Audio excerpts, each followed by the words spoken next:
Sometimes I wonder what I'm doing. Yes, Mr. Thompson. Whoa, did Mr. Thompson send you? Well, you tell Mr. Thompson I'll be right at my post. Tomorrow. Bright and early tomorrow. Because I'm definitely not plagued. As spry as a spring chicken. That's old Abernathy.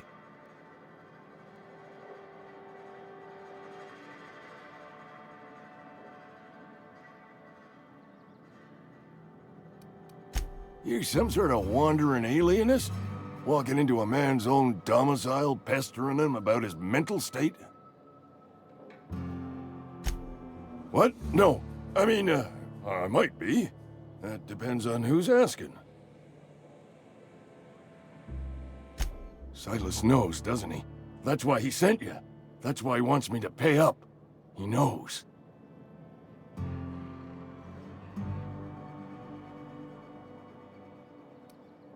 Sounds like he's already told you. You may as well hear it from me. I'm dying. I'm not long for this world. The date of my expiration is fast approaching. And soon I shall be ushered through the great cannery in the skies. Don't say that, Mr. Abernathy. You still got a couple decades in you. I'd steer clear, Ms. Holcomb. My affliction's bound to be contagious. It's plague. Has to be.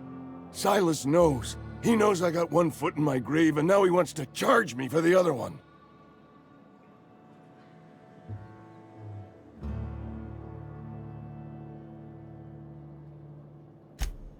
You are? Oh, wow. First time anyone's ever told me that. I'll pay your fees. I don't want any trouble from Silas. But if you could see a way to freelancing for me, I could really use the help. There's a cache of anthracillin tucked away in the old community center. Powerful stuff. Stronger than what we got, anyway. I need you to break in, nab that medicine, and bring it back to me. You oblige me with your haste. I think I feel the plague spreading. Oh, Law, it's in my spleen now. I can feel it. Just keep your head down when you're in there. Marauders have taken over. Probably tracking mud all over the archives.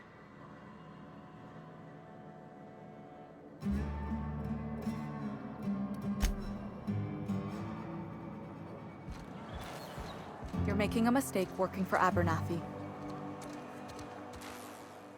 Abernathy is a well-known hypochondriac. Anthracillin is wasted on him. You're better off selling it to me instead. I probably shouldn't tell you.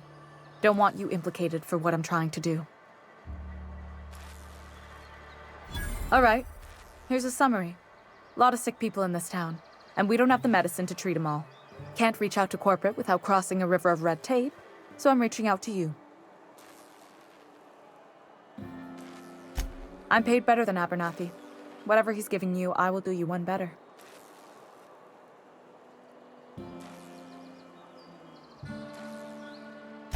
That's all I can ask of you.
You the new worker? Whatever. Make it quick, Tenderfoot. I'm busy.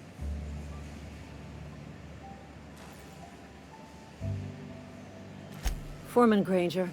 Mind those words don't come out of your mouth unless preceded by yes or right away or thank you. Shit. Silas still on about that. Here, take the fees. I'd appreciate it if you didn't tell Reed I was late on my payment. Because they're not my fees and not my gravesite. Guy I worked with shot himself. I paid the bill.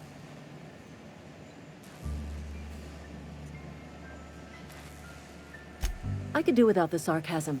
Wasn't acting out of the goodness of my heart. Law requires delinquent gravesite fees to be paid by the deceased party's closest living relative, which meant me. Shame, though. Eugene was a good worker. Woke up one morning and put a round through his upper story. Can't imagine why. The kid was doing all right at his desk. We all thought he was an upstanding receptionist. Just between the two of us, I'm pretty shocked his weapon didn't misfire.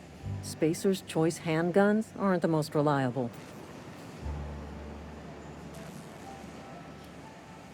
Eugene wasn't family. Yeah, I was the closest living person relative to his body at time of death. I'm the one who found him, you see, so I pay the fines. Suicide's a crime. The legal term is irreparable damage to company property. What Eugene did to himself was vandalism.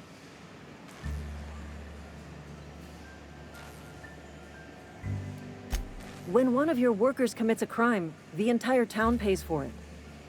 In other words, Edgewater would have been penalized pretty hard. Whatever Eugene was worth as an asset, we would have had to pay out of pocket to Spacer's Choice.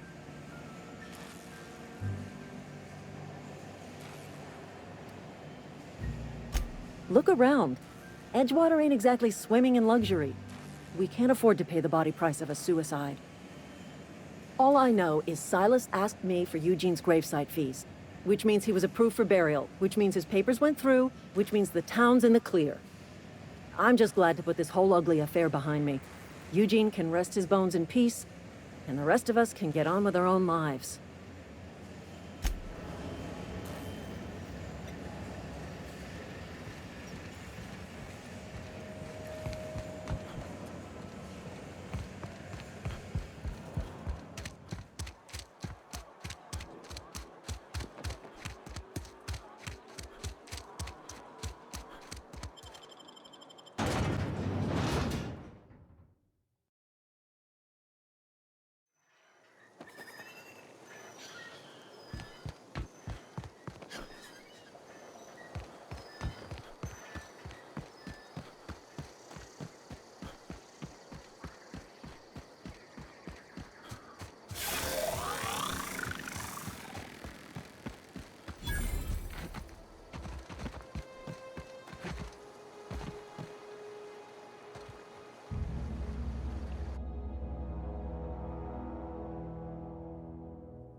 Something I can do for you?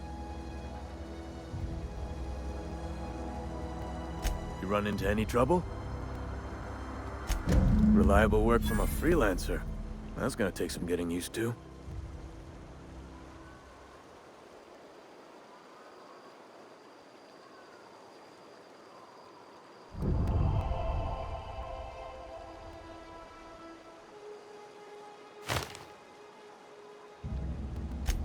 Abernathy was sick? With the plague? That's disgusting. I shook hands with the guy. What? No. If I knew he was sick, I would have had him reported. I needed his fees because of his name. A, for Abernathy. He was at the top of my list, you see?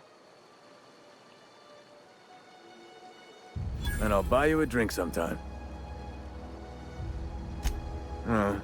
Suppose you've earned it. One good turn deserves another.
That's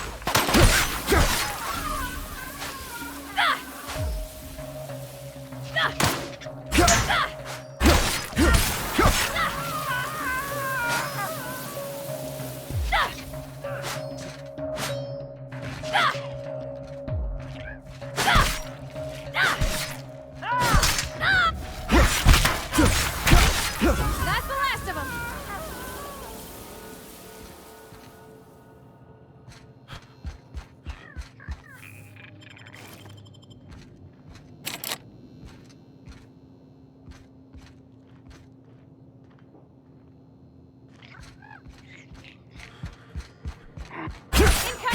Incoming! We're pretty good at this!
one!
can handle this.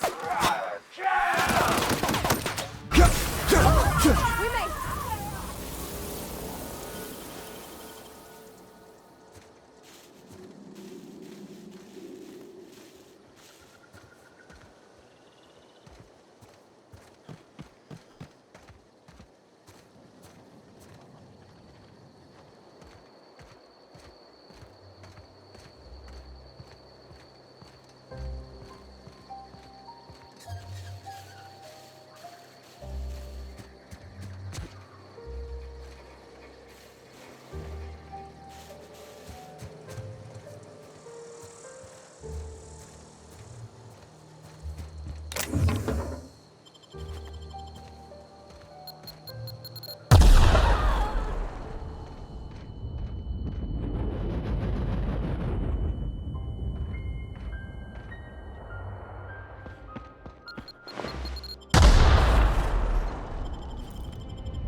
I've been feeling pretty low these days.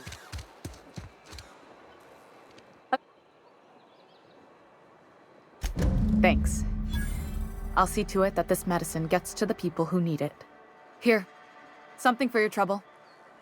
Nothing personal, but I hope we never do business together again. Don't want to make a habit of consorting with smuggler types.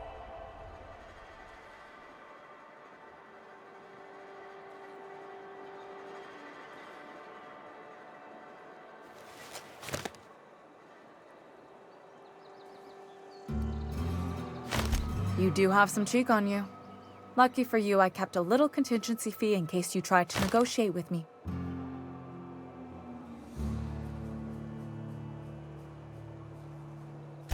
Somebody deserving. Silas on account of him being out in the cold. Amelia seeing how she's around people all the time. Anybody in the sick room?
handle this!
Mind the steam. You're liable to get scalded. We can handle this.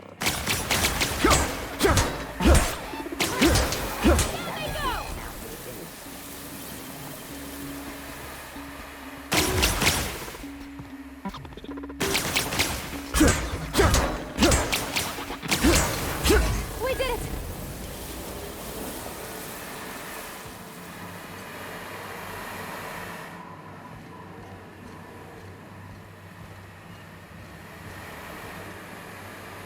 Hold it up. If we send the power to Miss McDevitt, what happens to the veil?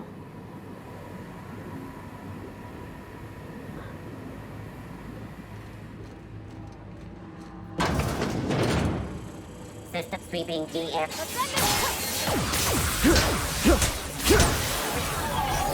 Sweeping. Incoming!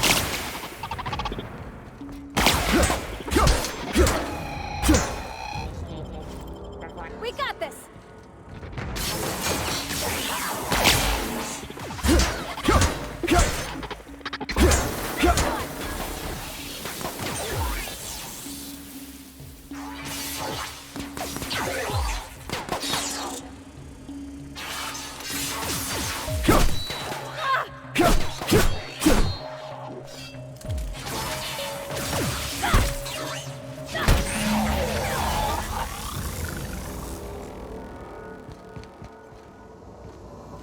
That's the last. I'm not sure what the right is. Alls I know is the decision's final.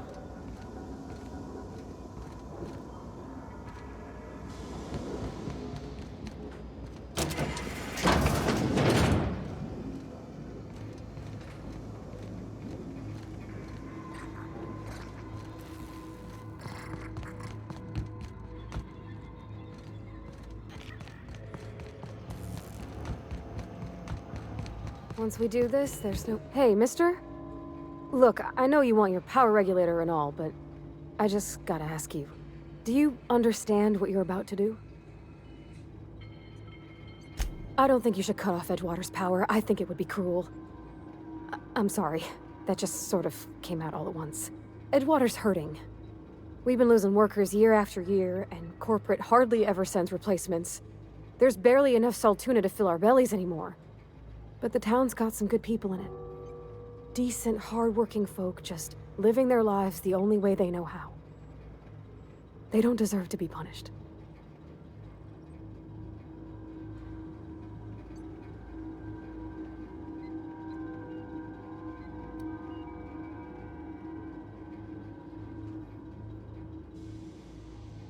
That sure sounds like Mr. Thompson.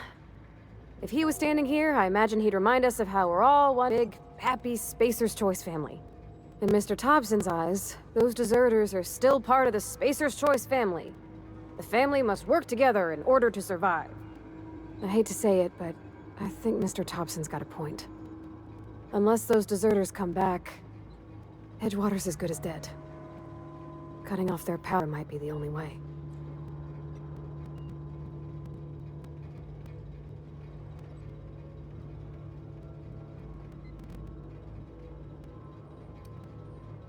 Miss McDevitt's built something beautiful.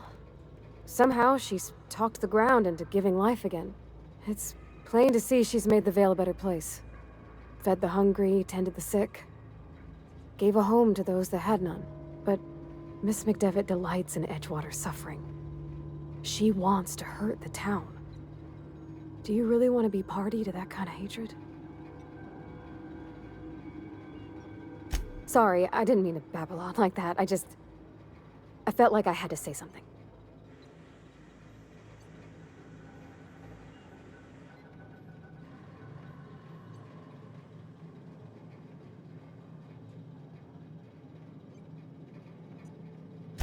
Really? I mean, wow. Thanks. No one's ever told me those words in that order.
What are we supposed to do now?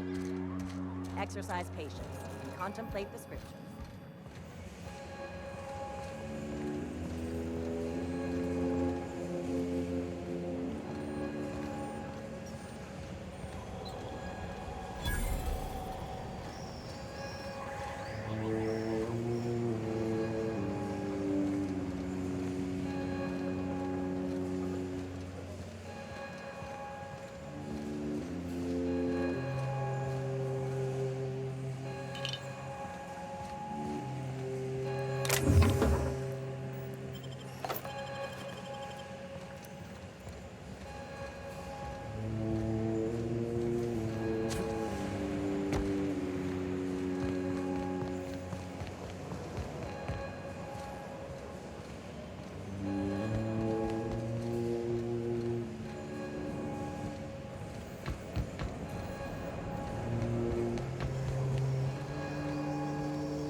I wonder if something happened down at the plant.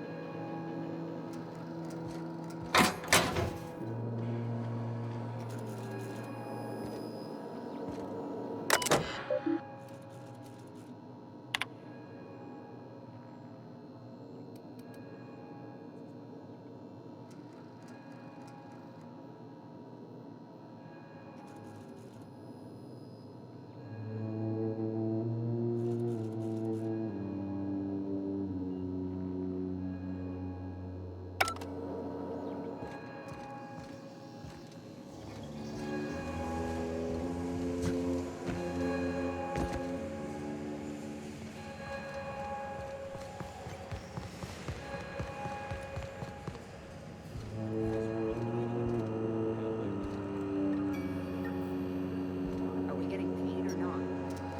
Any loss of productivity will be deducted from your pay. What are we supposed to... Is Reed hiding in there? Mr. Thompson is aware of your concerns and remains committed to guiding Edgewater into prosperity.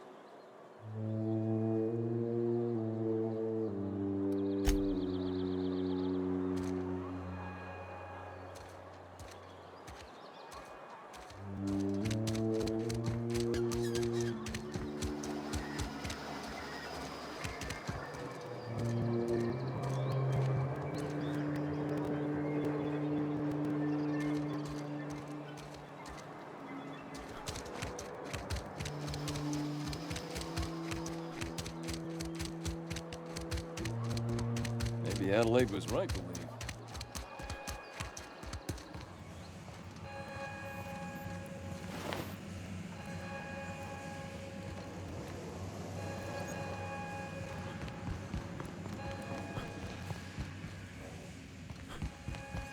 You want to know what gets my bile churning? Edgewater has suffered a cavalcade of disasters, plague, marauders, desertion. Then you wandered in town. And I was so damn sure our luck was starting to turn. I never knew how right I was. Just answer one question for me. Why'd you do it?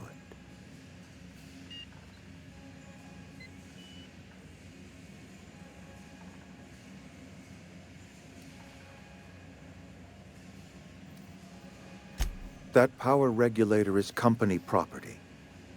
Whatever you were hoping to find down here, I advise you to turn around and leave. I have got guards posted with orders to fire on you.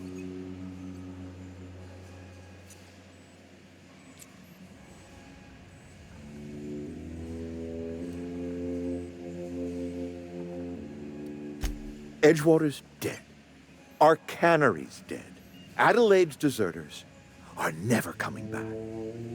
Spacer's Choice will shut us down before long. Some of us will die of illness by then. Some will move on. Some will starve. And as for me, I will tender my resignation, whereupon I shall be processed and then duly imprisoned for gross incompetence.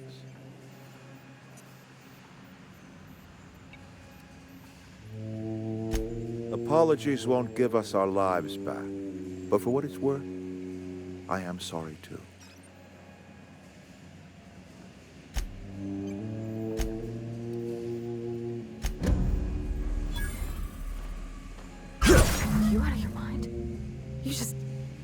just killed him.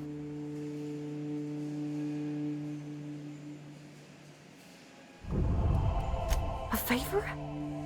You just made me an accomplice to murdering my boss. I can't. I need to leave. I need to get away from here. I need to get away from you.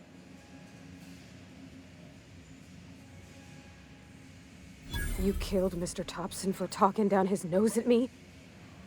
You got a real twisted sense of chivalry, you know that? Let's just move on. I couldn't forgive myself if I let you loose upon the Vale unsupervised.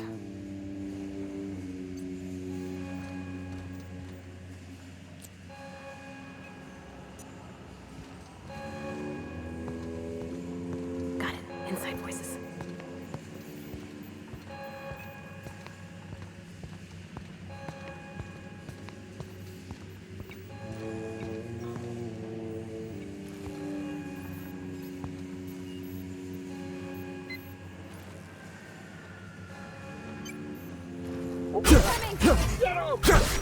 Don't mess with us.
Is this your ship?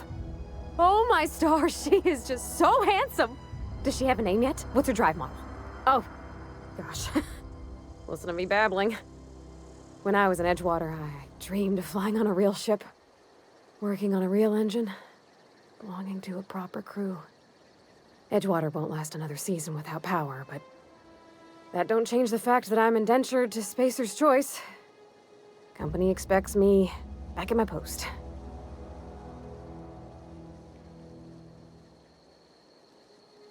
I have imagined it, but until you came along, I never thought I had the choice. I want to ask you something, and you can say no. But can I come with you? I could tend to your engine. I know my G-valves for my catalyzers, and I can keep your ship singing.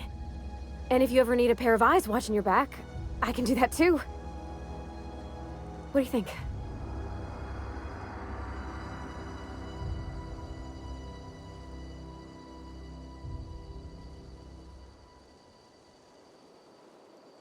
Yes! I mean, thanks. You won't regret this, mister. Captain.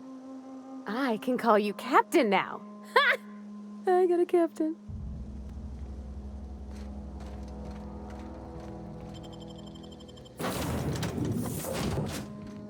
Well, I certainly am looking forward to flying on a ship named the Unreliable. I'll just head upstairs and claim a room. I could spend hours reflecting on the secret workings of the universe. Little else in this colony offers such a relaxing pastime. So, tell me what's on your mind. I excel at confessional listening.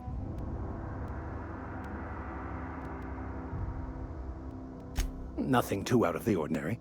Just your run-of-the-mill vicar with a violently enthusiastic disposition. That's what my parents called it. I grew up in a pit of a town much like Edgewater. I was destined to be a laborer like my parents, but I was infected early with a need to solve the equation. My passion didn't sit well with them.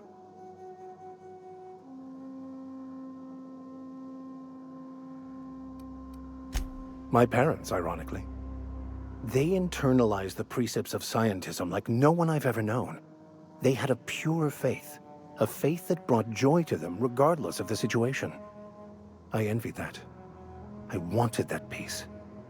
I thought if I became a vicar, I could find it. Or at the very least, find out why I lacked it.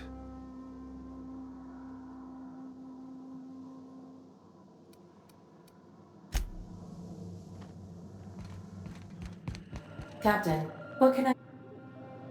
Do you know how to install a power regulator?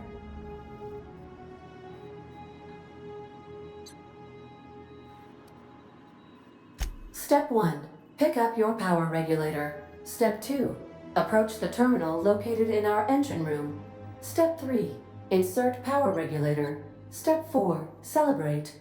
Our engine room is located behind you. Across the cargo bay, up the ladders.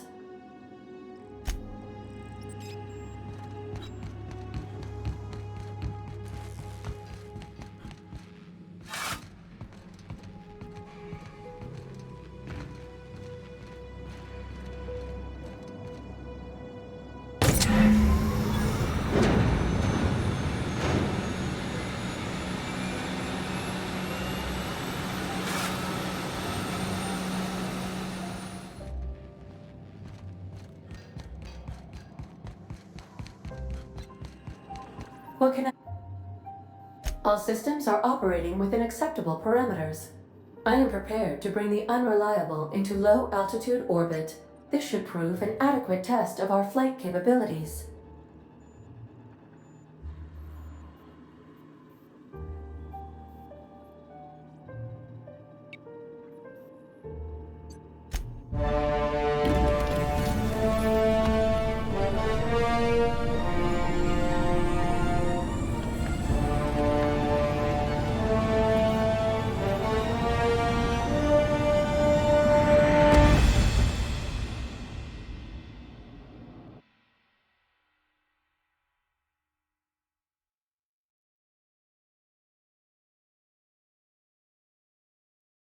We have received a communication request from Dr. Phineas Wells. Ah, there you are, hale and hearty, and captain of your own ship. I see you're putting the Unreliable to good use. Shame about her former captain. Horrible way to die. How are you feeling, by the way? I lost track of you in that cave back there. Experiencing any, unnatural drippage? Perfectly normal side effect of thawing, I assure you.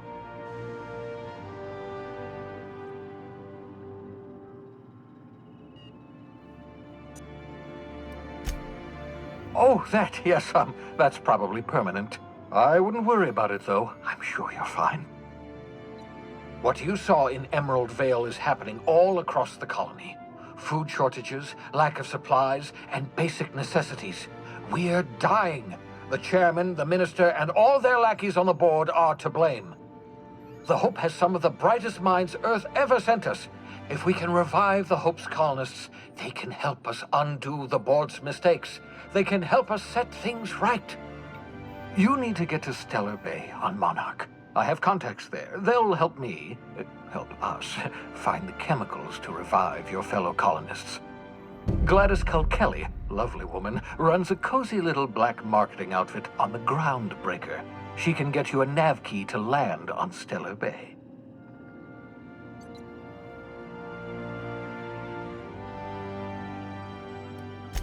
Strictly speaking, Monarch is a moon, terraformed badly, and almost completely lawless. You'll love it. Captains don't fly their own ships, you see. Your navigation terminal handles the, navigation. Think of a nav key as a set of flight instructions. The board's been confiscating nav keys for Stellar Bay, so we must rely on unconventional means of acquisition. Hence, Miss Gladys Kelly.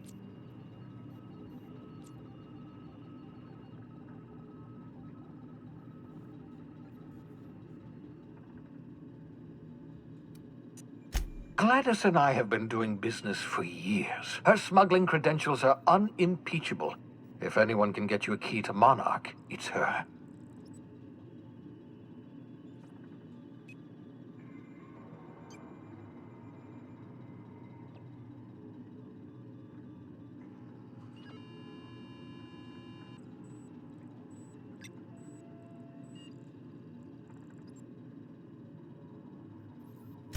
Excellent. I'll send her a wireless. Let her know you're coming. By the way, I gave Captain Hawthorne a disguise apparatus of my own design, cutting-edge technology, years ahead of its time. I call it the Holographic Shroud. I'm sure it will prove remarkably useful to you. You'll find it in the captain's quarters.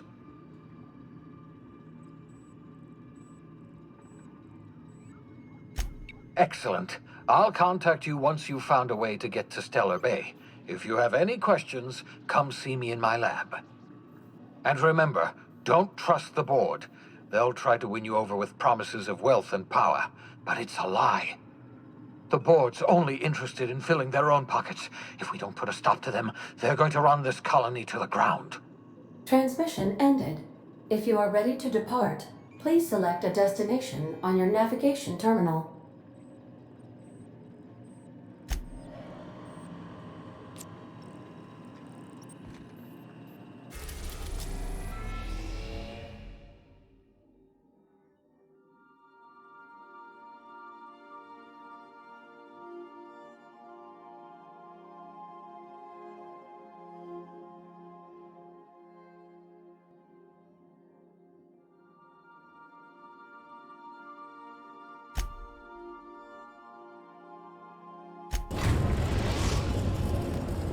We've arrived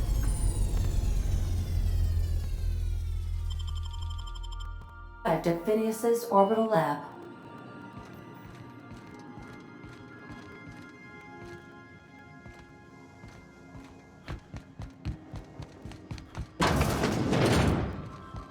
Make yourself at home, Captain.